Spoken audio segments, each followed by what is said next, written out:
नमस्कार. आजच्या व्हिडिओमध्ये आपण एका सेन्सिटिव्ह विषयावर चर्चा करणार आहोत. ते म्हणजेच आत्महत्या किंवा सुसाईड. आता का व्यक्ती असे निर्णय घेत असतो? का त्याला स्वतःचं जीवन संपवायचं असतं? का त्याला आत्महत्येचे विचार येत असतात? याच्याविषयी आपण थोडंसं जाणून घेऊया. जर आपण विचार केला तर आत्महत्या म्हणजे एखाद्या व्यक्तीने स्वतःच्या जीवाचा अंत करण्याचा जाणीवपूर्वक घेतलेला निर्णय. परंतु हा जो निर्णय आहे तो व्यक्ती अचानकपणे घेत नाही. यामागे अनेक मानसिक, भावनिक किंवा सामाजिक कारणे असू शकतात. त्याचबरोबर काही जैविक कारणांचा सुद्धा याच्यामध्ये समावेश करणं किंवा उल्लेख करणं गरजेचं आहे. जर आपण सुसाईड किंवा आत्महत्येमागील मुख्य कारणांचा जर विचार केला तर त्याच्यामध्ये आपल्याला काही गोष्टी अशा सापडतात. ते म्हणजेच नैराश्य किंवा आपण त्याला डिप्रेशन असं सुद्धा म्हणतो.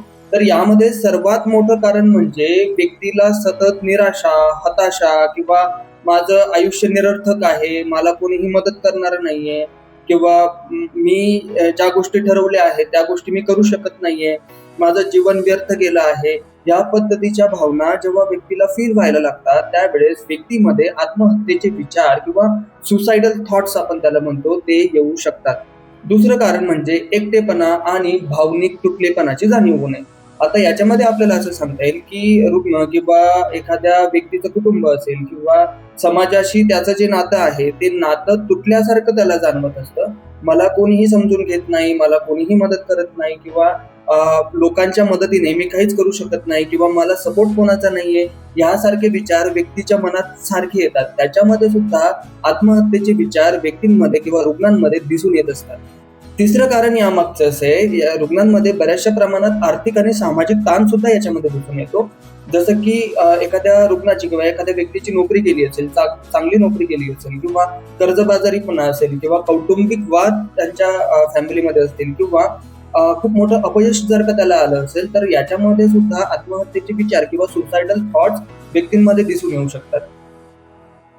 त्याचबरोबर काही असे मानसिक आजार असतात ज्याच्यामध्ये सुद्धा आपल्याला सुसायडल थॉट्स किंवा आत्महत्येचे विचार सुद्धा दिसून येऊ शकतात. जसे की अँझायटी डिसऑर्डर असेल किंवा बायपोलर मूड डिसऑर्डर असेल किंवा सिझोफ्रेनिया असेल, यासारख्या मानसिक आजारांमध्ये सुद्धा त्यांची जी भावना असते किंवा जे भावनिक त्यांना विचार येत असतात ते विचार प्रामुख्याने विस्कळीत झालेले असतात.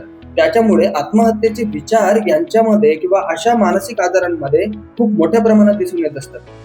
पुढचं महत्वाचं कारण म्हणजे नशा, ज्याला आपण सबस्टेन्स यूज असं पण म्हणतो किंवा आपण ॲडिक्शन असं पण म्हणतो. तर बेसिकली याच्यामध्ये दारू असेल किंवा इतर अंमली पदार्थ असतील किंवा ड्रग्ज असतील, याचं जर का अतिसेवन व्यक्तीने केलं असेल किंवा त्याला जर का त्या अंमली पदार्थांचं व्यसन असेल किंवा ॲडिक्शन असेल तर त्याच्यामुळे सुद्धा त्यांची जी निर्णय क्षमता असते प्रामुख्याने ती निर्णय क्षमता कमी झालेली दिसून येते. त्याचबरोबर ते जे निर्णय घेत असतात ते खूप इम्पल्सिव्ह निर्णय ते घेत असतात.